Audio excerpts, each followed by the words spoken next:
This time on Building Character, Welcome to my home.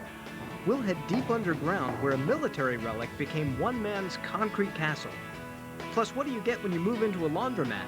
We had 25 washers and maybe 15 industrial dryers. And in North Carolina, waterfront living in a building that once housed daring rescuers.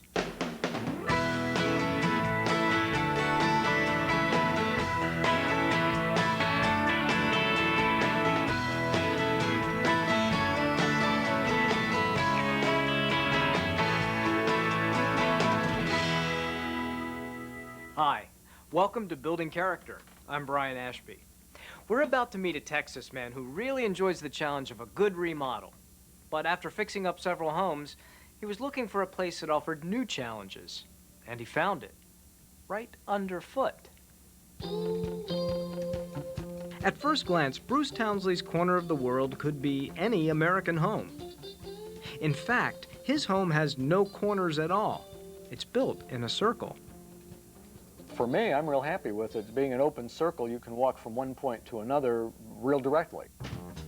That mention of its shape is your first clue that this place is far from typical.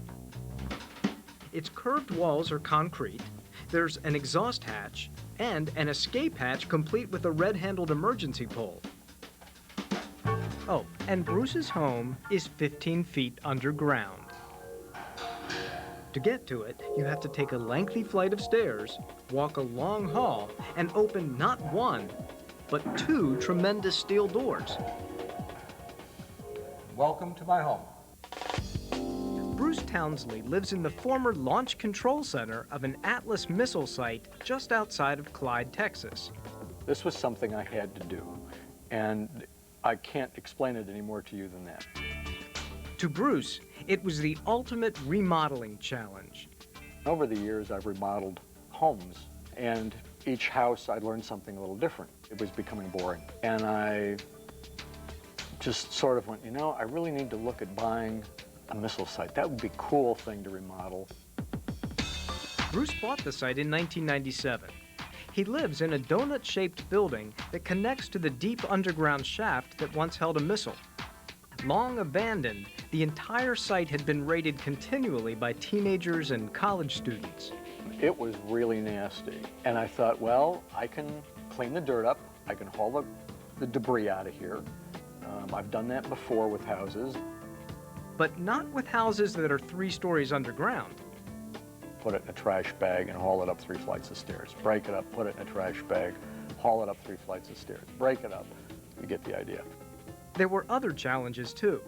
The plumbing was hard to get to, and all the wiring had to be run through rubber-armored cable hoses. There were times when I just went, I can't go back in there. But Bruce kept going because he could see a light at the end of the tunnel, a singular opportunity to make something uniquely his own. I wanted it to be comfortable and to reflect something of myself. In the middle of the circular home sits an immense funnel-shaped concrete support pillar. I sort of elected to retain as much as I could of the original shape and style. Whenever possible, Bruce used the existing features of the missile site to his advantage. Having it open and having it well lit seemed to me to be something you had to do to keep from feeling claustrophobic. The kitchen is under the escape shaft, what was the old escape shaft. And that will provide a really nice skylight. Which will be the only source of natural light in Bruce's home. Surprisingly, he says living without the sun isn't really that bad. He welcomes his home as an escape from the Texas heat. When I come in here after I've done working outside in the summertime, I'm real glad to be out of the sun. I'm real glad it's cool. Although he has no windows, Bruce stays connected to the outdoors through his TV, which is hooked up to a live camera showing the world above. I love watching HGTV, but I also like watching missile-based TV. Bruce says he chose to buy his site specifically because of the lush land that surrounds it. I don't spend all day underground. I like working outside. Back underground, a walkway from Bruce's home leads to the tall shaft where the missile was stored. It's about an 18-story building that's hung from the walls.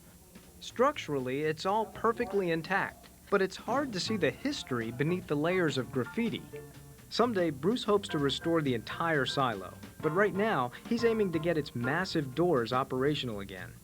Each door weighs 75 tons, and each door is operated by a large ram. The door is opened in about 26 seconds in launch mode.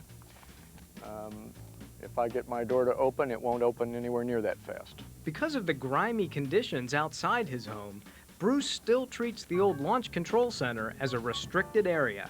No shoes allowed. And so to protect the carpet and to keep it clean longer, what I've asked people to do when they come in is to remove their shoes. In decorating his home, Bruce chose a theme that's near to his heart. I had the opportunity on several occasions to visit Japan, learn about some of the customs, the culture, learn some of the language. The artwork decorates most of the space, including his living room and the nearby master suite, the only bed and bath in the house. Roger Ray Jensen once served here as an Air Force Master Sergeant. It was always a beehive of activity. There were people running in and out. There was a lot of noise. He just can't get over all the changes.